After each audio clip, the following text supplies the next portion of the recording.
Hi YouTube.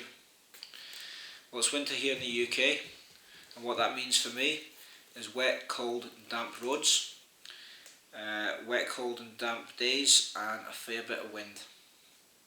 The standard response to that in previous years has been one that probably a lot of you will have done, which is take your standard summer shoes, 2 pairs of socks and a pair of waterproof overshoes over the top, and hopefully that will do the job. And as you'll know, if you've ridden in those type of conditions, usually it doesn't do the job. Usually you still get wet feet, they still get cold and uncomfortable, and you just want to call it a day and go home. So this year I decided to bite the bullet, play it smart and actually buy a pair of shoes designed for the conditions in the hope of getting some more comfortable miles in this year. So what I actually ended up buying was the Shimano RW5s, as you can see here. I was initially after a pair of specialised defrosters, but couldn't find them with the cleat fitment I wanted. I couldn't find the road version of the defrosters on any of the websites, and I do like me SPD-SLs. I didn't want to have to put a pair of mountain bike pedals on there, so that led to a choice between these and the Northwave Gore-Tex winter boots.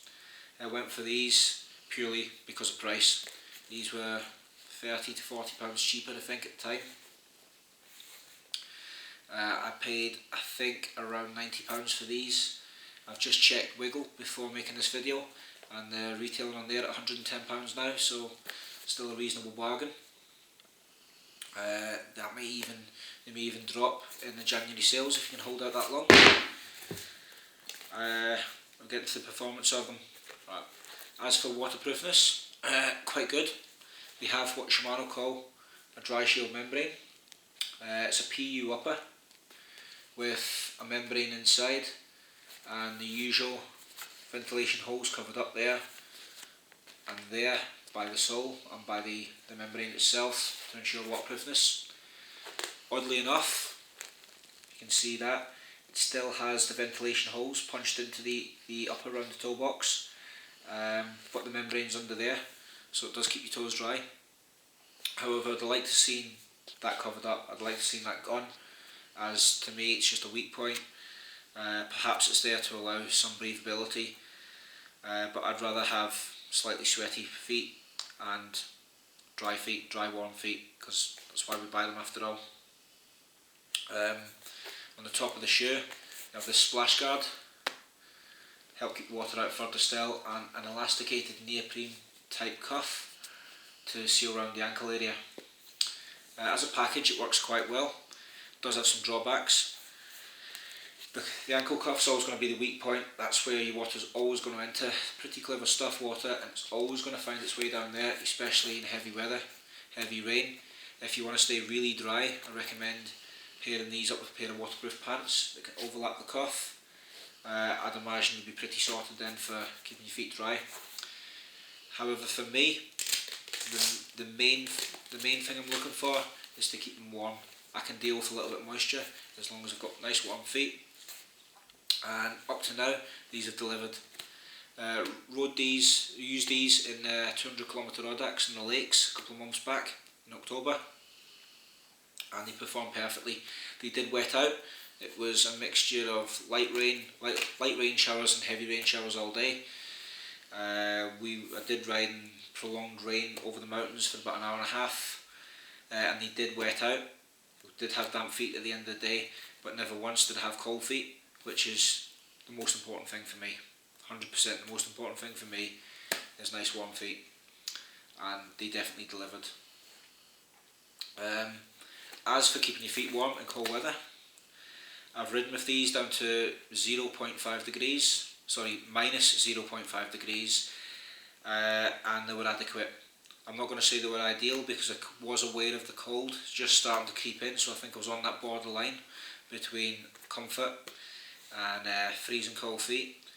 But that being said, I normally wear just a standard run-of-the-mill pair of sport socks. I had one pair on, not two, no special merino wool socks, no thermal socks, and no overshoes. I'd imagine if you paired these up with a decent pair of thermal socks, or even put an overshoe over the top, they'd be ideal for a few degrees lower than that. But I've got no complaints down to about -1. I could happily ride in these all day at around 0 degrees. As I say, I was aware of the cold, but not to a level that makes them uncomfortable. So quite happy with that. Comfort wise, I've got no complaints. I have had in the past, I've had numb toes after an hour or so in the saddle. Haven't had them with these, so I'm going to rate the comfort quite high. Aesthetics aren't important to me, but they don't look too bad, I suppose. Reflective detailing on the front and on the heel, which is especially important at night. It's one of the if you're going to have reflective detailing on your clothes, it's one of the areas you do want it because of the reciprocal motion of your feet. Apparently it's more noticeable than if it's static on your bag or your back or your bike or something like that.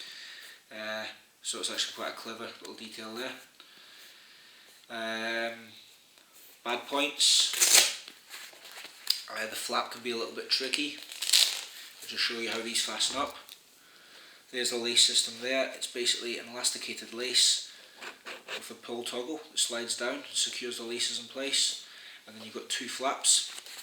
You've got the first flap that goes over the tongue and over the laces, and then you've got the storm flap that comes right round over the top and helps you adjust that cuff. This is the tricky part. It's hard to get the cuff to sit tight on your calf without the sides being baggy. I've found these can get a little bit baggy and let water down, which is probably why mine wetted out. I suppose if you persevere and get a perfect fit there, then you could probably eliminate 90% of that water into my shoe. Apart from that, I've had no issues. Obviously primarily an SPD-SL fitment, however they're multi-cleat fitment, which means you can run SPDs if you like, so you can run mountain bike pedals, or obviously you can run them on your mountain bike. Even though they are designated as a road shoe, they will do the job. Obviously you've got a decent bit of mud protection there, especially with the storm flap. You're not going to get coated in your laces, which is a plus point. Other than that, they feel perfectly fine on the bike. I've heard other people talking about on YouTube reviews about cycling shoes. They go on about sole stiffness. Now, this is just a standard plastic sole. It's not a super duper carbon sole or anything like that. In real world conditions, I can't feel any problem with the sole. It seems stiff enough for me. It just seems like any other pair of cycling shoes I've ever ridden. I can't feel any flex, nothing to concern me at all. They click in, they click out, just like any other shoe, really. So all in all, good deal. I'd rate them 7 out of 10. Perfectly adequate, do what they say on the box, and not a terrible price. Could be a little bit cheaper. I believe it a little bit expensive for what you're getting, but given the other choices on the market, a good choice. So that's it. If you've enjoyed this video, leave a thumbs up. Any questions, just leave them in the comments. I will answer them. I read every single comment. So I hope I've helped you make a choice of a pair of winter boots this year. Thanks for watching.